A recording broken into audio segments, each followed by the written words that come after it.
And let us see the compression members versus tension members also. So what happens with the effect of material imperfection and flaws? So slight imperfection in tension member can be safely disregarded as they are of little consequence. On the other hand, if there is slight defects in columns, they are of great significance. As I have said that even slight defects can cause development of unnecessary bending moment. Okay, it is called accidental eccentricity. And second is that a column that is slightly bent at the time it is put in place may have significant bending resulting from the load and initial lateral deflection. So here from the past loading history, the column may be out of its straight profile. And tension member causes lengthening of the members, whereas compression members besides compressive forces also cause buckling of the members. The next difference between compression member and tension member is that in case of tension member, the presence of holes in the bolted connection reduces the gross area. But in case of compression member, the presence of bolts also contribute in taking the compressive load. So in this case, we need not to worry about the net area and gross area. Here, net area is equal to gross area only in the compression member. Okay, so you just need to calculate the gross area of the cross section of the compression member. So you may be thinking that there is not much formula or empirical approaches in design of compression members, but the design of compression member is more critical than the design of tension members. So why does design of column members are more critical than the design of tension members?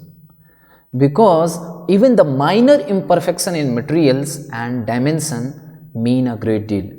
So these imperfection and the standardization in dimension of the cross section has to be really taken care of carefully and with a lot of alertness. And in the tension member is that we are applying tensile load, and due to tensile load the member tries to become a straight, okay, even if it has a bended profile due to past loading history. So in case of tensile load, it tries to restore to its initial position. But in case of compression member, if there is bending due to past loading history, so if we apply the compressive forces, it will try to bend more. And if there is bending already present due to past loading history, that will beget more and more bending. So that will even increases the tendency of the column to buckle. So we would not like to compress a column which is already buckled. Okay. So that's why the column design is more critical than the design of tension members.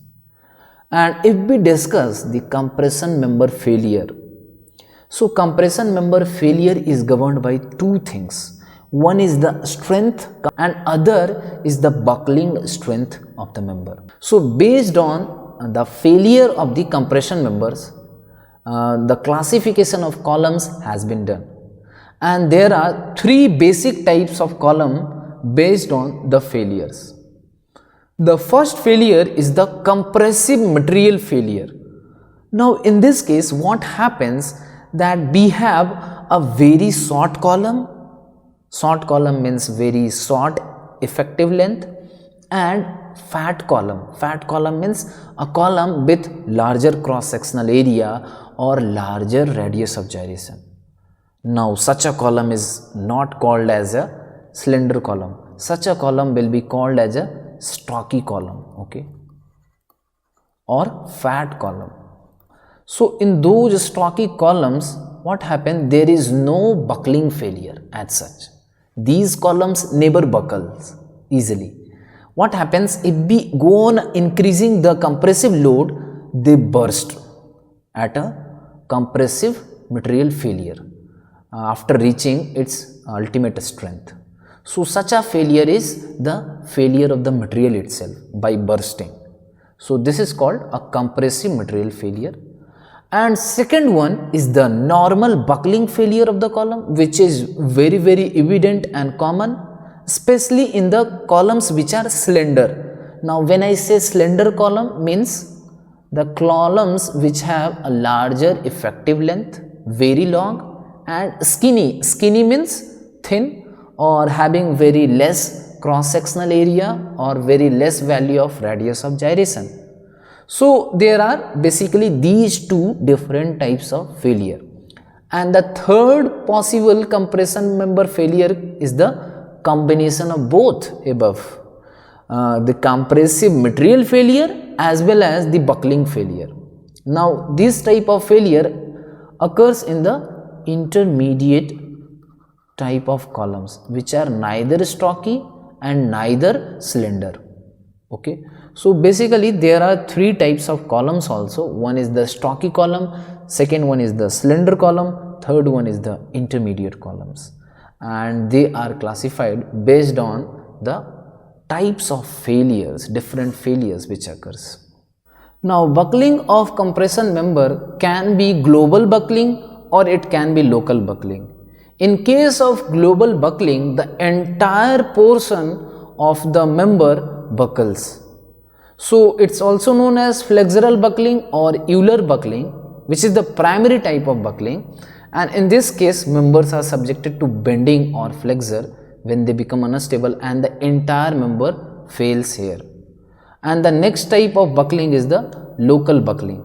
Okay, and this occurs when some parts or the portion of cross section of column only which are so thin that they buckle locally in compression before other modes of buckling can occur. So here local buckling, that means buckling is occurring at some portion of the column, not the entire column is buckling in this case. Okay, so what are the different sections which we use for design of compression members? So in theory there are numerous shapes of steel sections which can be used for columns to resist the given loads.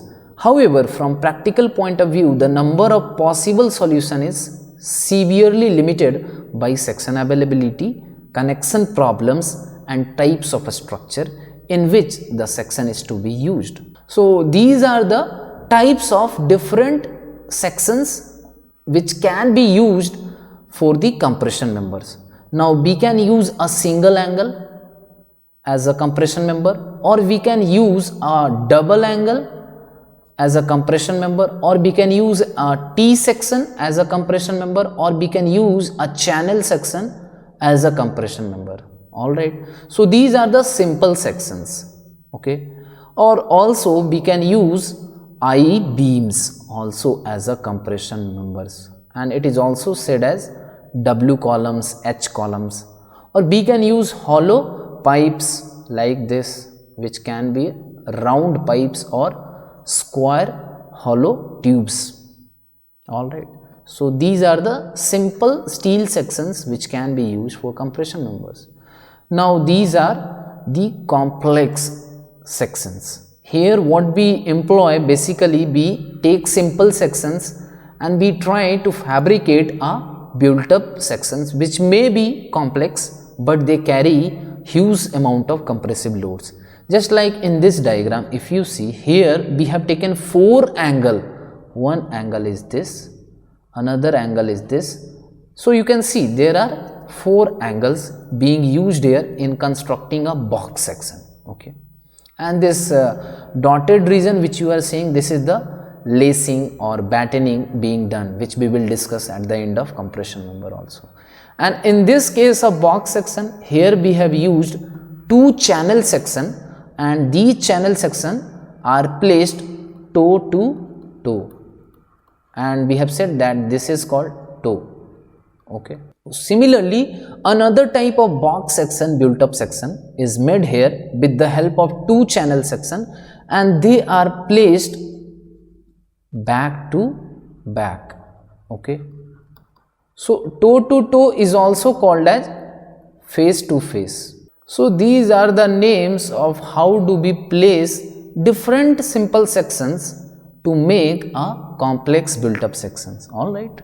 So some more compound sections which can be used for compression member are shown here, and in this case we have covered the flanges of the I-beams with cover plates, and in this case we have covered the flanges of the I-beams with small channels, and here we have built up different types of sections. Now these built up sections are made at the site itself depending on the magnitude of load going to come on the structure, or the type of connection that is required there, or the type of structure that we are going to fabricate.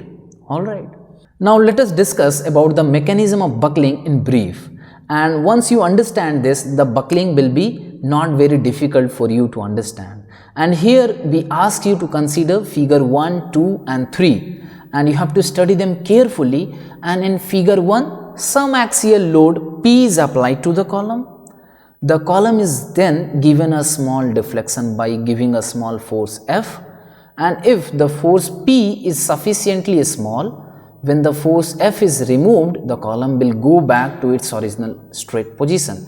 That means this is the figure 1, and in this case we are applying a compressive load P which is less than the critical buckling load capacity of the column. Okay, so here my external load is less than the buckling capacity of the column. So when we apply a small force F along the transverse direction of this column, and when we release this value of force F, what happens, that column will try to come back to its initial and original position after removal of this force F. So this is the case which we call as stable equilibrium. Okay. So in a stable equilibrium, what happens, the column will go back to its original straight position just as the ball returns to the bottom of the container. Just like if this is my container and I keep a ball in it, and if I try to move this ball this way or this way, and if I leave that ball there, the ball will tend to restore to its original position here. Okay, and in this case gravity is the restoring force. Okay, similarly in case of columns, elasticity of column acts as a restoring force for bringing it back to its initial position. So this type of action constitutes stable equilibrium. Okay, when the applied compressive load is less than the buckling load of the column. So the same procedure can be repeated with increased load until some critical value is reached. Now in this figure 2, you have to consider that if this is our column, then on this column we have applied a value of increased compressive load, and in this case our compressive load has reached the critical buckling load of the column. And now if we apply some external force F, and if we remove that external force F, what happens, that column will not come to its original position. Column will remain in its buckled position only. So you see this diagram, and this type of equilibrium is called precarious equilibrium, or also known as neutral equilibrium. Just like in the stable equilibrium, we were trying to move the ball or the column from its initial position, but there was a restoring force. But in case of precarious or neutral equilibrium, if we move the ball or the column from its initial position, the ball or the column will not come back to its original position. What happens here? Here the external load P has reached its critical buckling load. Okay, and this is compared with this ball being kept at a flat surface, and if we move this ball to this position, and it will remain here only. Here there is no restoring force.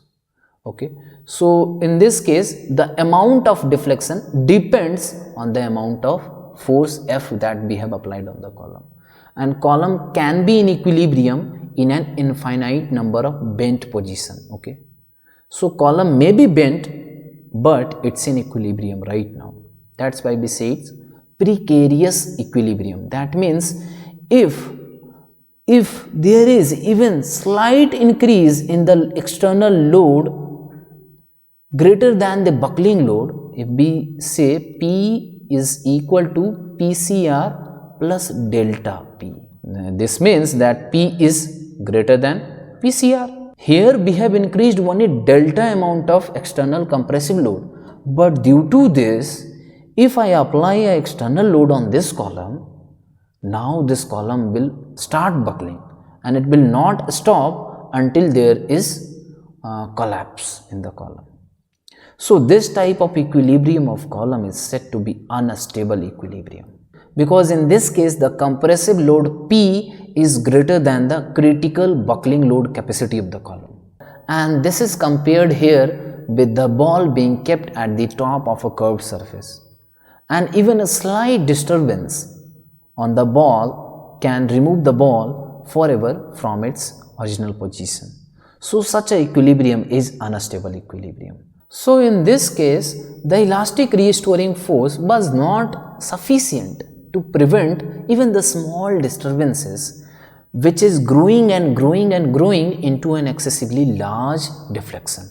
And depending on the magnitude of external compressive load P here, which is greater than the critical load or the buckling load capacity, column either remain in bent position or will completely collapse or fracture. Okay, so we can conclude this mechanism of buckling as the axial load when it is greater than critical load, the straight position of column is one of the unstable equilibrium, and in that case even a small disturbance will tend to grow into an excessive deformation. So once the compressive load on the column reaches the critical value, even a slight disturbance can lead to the buckling of the column. And that's why buckling is unique from our other structural elements consideration, in that it results from the state of unstable equilibrium. Alright. And we can say that the value of P at which straight columns become unstable is called the critical load PCR.